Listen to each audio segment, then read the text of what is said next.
The NFC West is shockingly a lot more competitive this season than we initially thought, especially with this matchup here as the Arizona Cardinals are flying to Seattle to take on Geno Smith and the Seahawks. And I say that because the Seahawks are as advertised as expected, but the Rams are 3-3 as of right now through 6 weeks of the season. And the Cardinals, they are 1-5, yes, but they are not just an easy walkover team like some of these other 1-5 teams like the New England Patriots. The Cardinals have fought in every single one of these games. And yes, I'd throw that in there, Ryan. I apologize. I know you're the Patriots That's okay. fan, but everyone who's not a Patriots fan doesn't feel bad for you, especially Cardinals fans right now with the 6 Super Bowl rings that you have over there. I could spit out a couple numbers that would make you pretty sad too. So, oh, absolutely. No, as a Falcons fan, that's why I get that in there as much as I possibly can. But the Cardinals, huge respects. I love rooting for the Cardinals. The Cardinals remind me of the Lions of a couple years ago, where you can see the talent on the field. You can see how hard they're trying. I think Jonathan Gannon is getting the most out of these guys. I love the Josh Dobbs story. It's just not going to be their year, but you can start to see the building blocks, I think, in a couple of good years from now. The Seahawks, on the other hand, they are coming off a tough loss against the Cincinnati Bengals.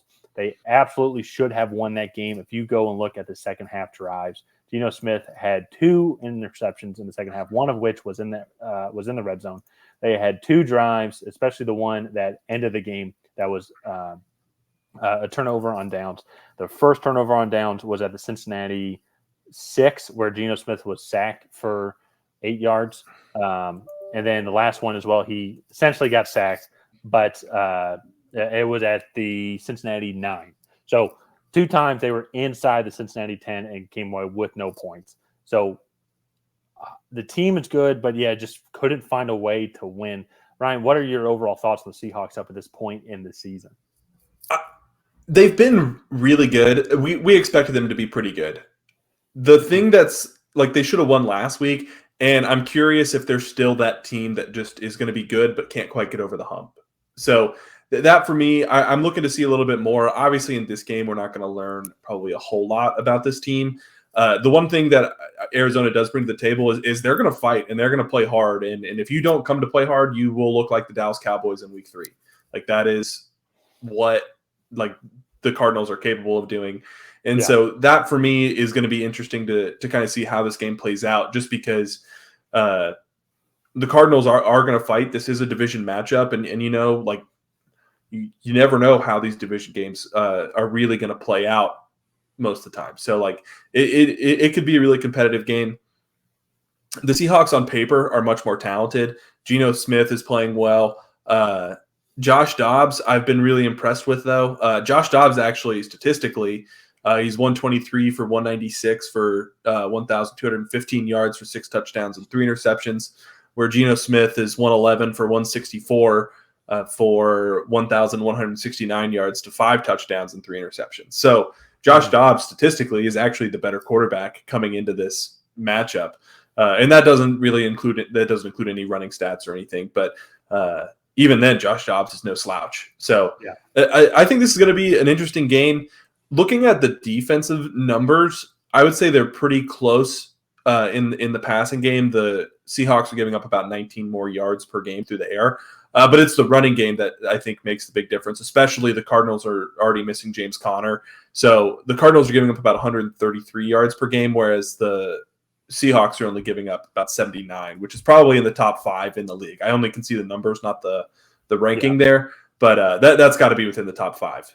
So that'll just be interesting. I think throwing the ball is not necessarily the Cardinals' strong suit. I think they like to do a lot of misdirection and get defenses close to the line of scrimmage and then potentially use speed to burn them over the top. And that's pretty much what they have done to most teams. It's what they were able to do to the Cowboys, who Dan Quinn loves to play downhill. So I think it's a good matchup. I am looking forward to this game, even though the Cardinals are 1-5.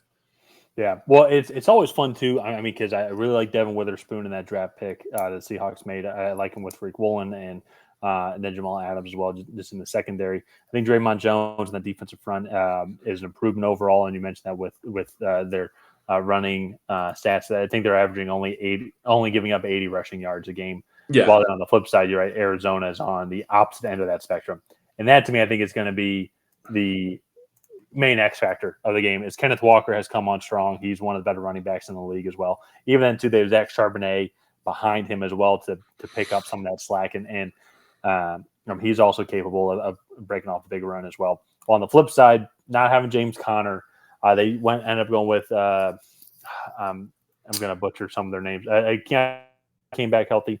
Amari DeMarcado, that has worked his way up through the Cardinals bench. And then there's a Williams guy, but I don't see him actually on. I think it was Damian Williams, I believe. Or the Damian Williams, or maybe Garrett Williams. It might be it here. Let me see. Oh, no, that's the cornerback. Never mind. Either way, though. Oh, yeah, it was Damian Williams. I've seen here now in the practice squad. They called him up from the practice squad. But just running back by committee, and they are not able to provide the effect that James Conner had. And so he will be a big loss for this team, which, to your point, though, offensively, a lot of misdirection, but a lot of speed led by Hollywood Brown. Zach Ertz is having a good season as well. He's still effective in this offense here. This comes to what I was saying earlier and I think you said it best, like, don't show up like the Cowboys because this Cardinals team can burn you. They've competed in every single game. And even this Rams game, it was close. I think they were leading actually at halftime. I think they were up 9-6 going into the half. And so they couldn't figure out how to get a touchdown out there. But in general, though, before we get to predictions, if you're still with us here in this video, be sure to like and subscribe to the channel. Ryan and I, we have a goal of getting to 2,000 subscribers by the end of the season. It's looking like, as right now, we'll meet that goal, but still help us reach out and let's see if we can get to 2,000 subscribers for the entire calendar year, which would be about 2,300 or so. So, Ryan, I want to toss it over to you. Who do you think is going to win this game? I think it's going to be the Seattle Seahawks. I think playing in Seattle, it's going to be a good atmosphere for them to come out ahead. Especially, too, I think you look at the running numbers, the Seahawks giving up 79 rushing yards per game. That is definitely what the Cardinals want to try and do. They're averaging about 141 rushing yards per game. And so I just think that's strength on strength, and that plays in favor of the Seahawks in this situation. I'm also going to go with Seattle as well. I think if you look at the passing stats that you mentioned earlier from the Seahawks, they can give up some passing yards, but also if you look at it, their first week they played against the Rams, that's where the world got introduced to Puka Nacua. And Matt Stafford went off for like 350 yards, and it's week 1. Next week, they went up against the Lions offense, and the Lions are going to put up 300-plus passing yards, I think, on everybody, it seems like, this season. So I think that number might be a little inflated a little bit. I think the passing defense got a lot better, especially against the Cincinnati Bengals. So I think that they will be able to keep them in check. But to your point, though, could see a lot of misdirection coming the Seahawks' way from this Cardinals offense. It's going to be something similar to the 49ers Cardinals game from a couple weeks ago. I think it's Seahawks going to get into a big lead. Cardinals going to come back, but then towards the end, it's going to be too much, and the Seahawks going to pull away.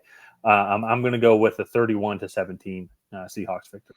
Yeah. No, I think that'll be about what the score is. I just think the Seahawks are going to be the better team, and eventually, kind of what you said we saw with the Rams last year. The talent will eventually outweigh the effort and coaching. So.